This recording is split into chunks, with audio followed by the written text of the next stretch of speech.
Welcome back to the Town Dock Squid Facts. I'm Dr. Brianna Hughes. Today, we're going to talk about sustainability. Most people understand the concept. When a practice is sustainable, the resource is maintained at or near its current levels indefinitely. But what does it take to become a certified sustainable seafood? There are two types of squid that we catch here in Rhode Island: the longfin inshore squid, or Doryteuthis pele, and the northern shortfin squid, or Ilex electrobrosis. Both species have been certified sustainable by the Marine Stewardship Council. The MSC is an independent, nonprofit organization that sets sustainability standards for fishing and conducts audits of what we call the fisheries, or the areas in which squid are caught. The MSC looks at three key areas for sustainability. How many squid are there? How does the catch method impact the habitat? And how is the fishery managed? First, how many squid are there? And are there enough to catch and still maintain current levels? As you might guess, we can't know exactly how many squid are in the entire ocean. However, we get estimates from the scientists at the Northeast Fisheries Science Center, which conducts population assessments. Because squid has been fished for decades and continues to thrive under the current catch limits, and we'll talk about quotas in a minute, the MSC has determined that there is a sustainable squid population under the current model. The second sustainability indicator is the catch method. Both of our local squid species are trawl caught. These vessels, called trawlers, have big nets in the back, which are dropped in the ocean to catch the squid. If you're not careful, trawling can be hard on the habitat. But MSC certified trawl fisheries have to demonstrate care. This includes monitoring and mapping fishing areas, avoiding protected habitats, and using gear like rock hoppers to limit contact between the net and the seabed. The MSC looks at what's caught in the nets besides squid, what we call bycatch. Shortfin squid is caught offshore, deep in the Atlantic Ocean, so we really don't see a lot of bycatch from that fishery. Longfin squid is caught inshore, so we do see more bycatch.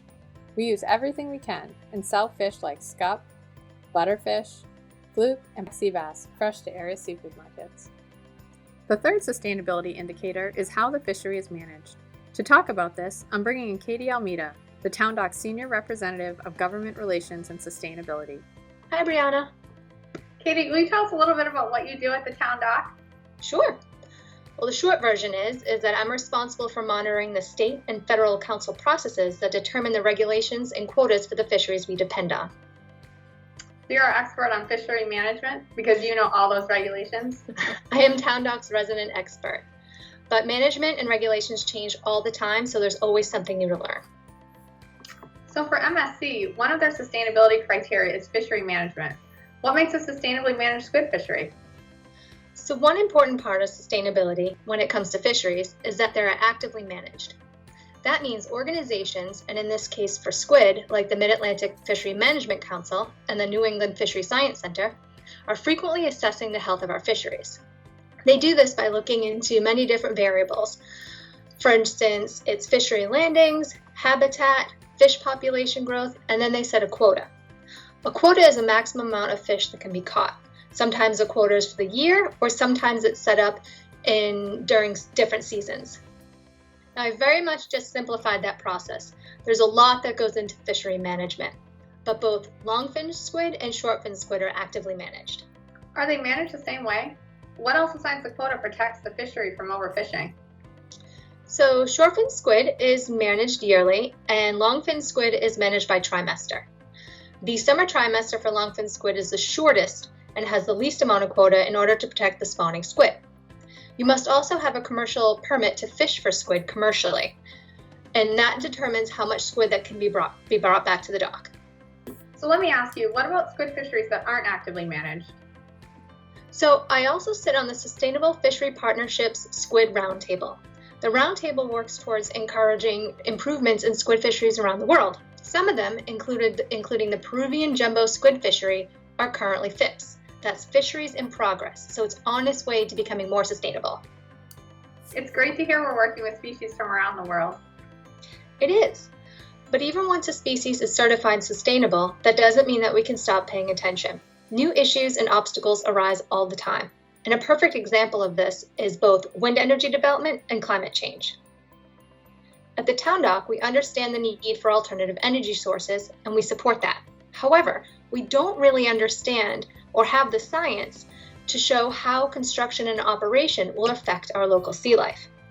A recent study has shown that the construction sounds and vibration from offshore wind construction negatively impact squid feeding habits, which could in turn impact their long-term sustainability. For climate change, the local, national, and global scientific communities are committed to researching the possible impacts to our oceans and ecosystems that will occur with a changing climate. Katie, that is really important work for the long-term sustainability of squid, other species, and the health of our oceans. Thank you for coming by to talk about fishery management with us.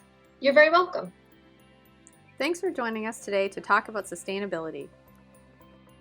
If you'd like to learn more about the Town Dock's Certified Sustainable Calamari, visit our website at www.towndock.com and look for Rhode Island calamari or premium domestic calamari. And while you're there, if you'd like to ask me questions about squid, send your suggestions in and maybe I'll answer them in a future episode. Thanks for joining.